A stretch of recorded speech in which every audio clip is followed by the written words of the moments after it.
नमस्कार. आज आपण एका अशा उपकरणाबद्दल बोलणार आहोत जे दिसायला अगदी साधं आहे पण तेवढंच हुशार.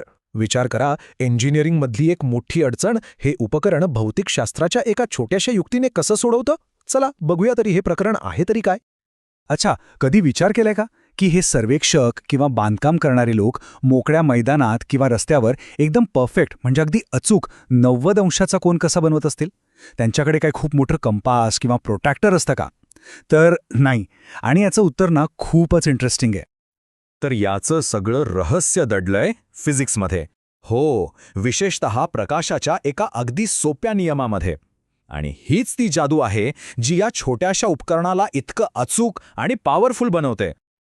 आता खरी गंमत आहे परावर्तनाच्या नियमात, म्हणजे लॉ ऑफ रिफ्लेक्शनमध्ये. आता सोप्या भाषेत सांगायचं झालं ना, तर जेव्हा एखादा प्रकाशकिरण 2 आरशांवरून परावर्तित होतो तेव्हा तो जेवढ्या कोनात वळतो तो कोन त्या 2 आरशांमधल्या कोनाच्या बरोबर दुप्पट असतो. बस हाच तो एक महत्त्वाचा नियम आहे जो या संपूर्ण उपकरणाचा पाया आहे.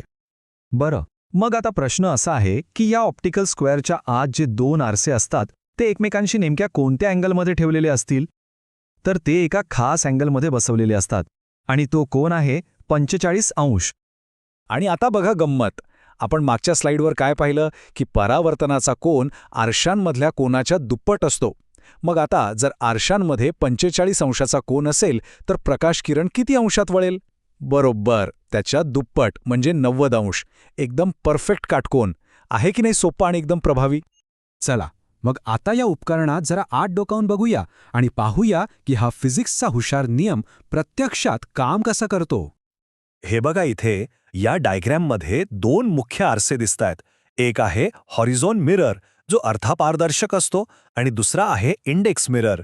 आता होतं काय की प्रकाश किरण आत येतो, या दोन्ही आरशांवर आदळतो आणि बूम, बरोबर 90 अंशात वळून बाहेर पडतो. सगळा खेळ या 2 आरशांचा आहे. ओके, तर थिअरी तर आता आपल्याला समजली, पण आता हे सगळं प्रत्यक्षात म्हणजे फील्डवर कसं वापरलं जातं? एखादा सर्वेक्षक हे उपकरण घेऊन नेमकं काय करतो? चला बघूया.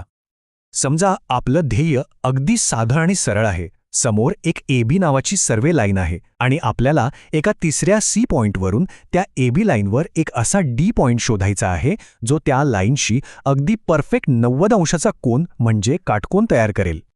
तर मग ह्याची प्रोसेस कशी आहे? खरं तर खूप सोपी आहे.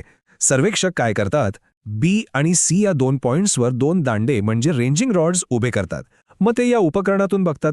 आता गंमत अशी होते की त्यांना एक दांडा थेट दिसतो आणि दुसरा दांडा आरशातून परावर्तित होऊन दिसतो. आणि त्यांचं काम फक्त एवढंच आहे की त्या AB लाईनवर पुढे मागे चालायचं जोपर्यंत हे दोन्ही दांडे एका सरळ रेषेत एकमेकांवर आलेले दिसत नाहीत.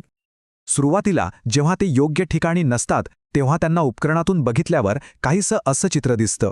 एक दांडा थेट समोर दिसतोय आणि दुसरा दांडा जो आरशात दिसतोय तो बाजूला दिसतोय. म्हणजे दोन्ही प्रतिमा वेगवेगळ्या दिसतात. आणि मग येतो तो युरेका मोमेंट. जेव्हा सर्वेक्षक पुढे मागे सरकत बरोबर योग्य जागी येतो तेव्हा दोन्ही प्रतिमा म्हणजे थेट दिसणारी आणि आरशात दिसणारी एकमेकांवर अगदी तंतोतंत जुळून जातात, एकदम एका सरळ रेषेत. आणि ज्या क्षणी हे घडतं समजून जायचं की आपल्याला आपला परफेक्ट 90 डिग्रीचा कोन सापडला. किती सोपं आहे बघा. तर मग या सगळ्या प्रक्रियेतून आणि या उपकरणामधून आपल्याला काय कळतं? म्हणजे हा 90 अंशाचा कोन इतका महत्त्वाचा का आहे? याचं उत्तर या एका वाक्यात मिळतं. याचा उपयोग काटकोन निश्चित करण्यासाठी होतो. एकदम सरळ आणि स्पष्ट. विचार करा, इमारतीचा पाया घालताना, रस्त्याचं वळण ठरवताना किंवा जमिनीची मोजणी करताना प्रत्येक ठिकाणी हा परफेक्ट 90 अंशाचा कोन किती महत्त्वाचा असतो. आणि हे साधंसं उपकरण तेच किचकट काम अगदी सोपं आणि अचूक करून टाकतं.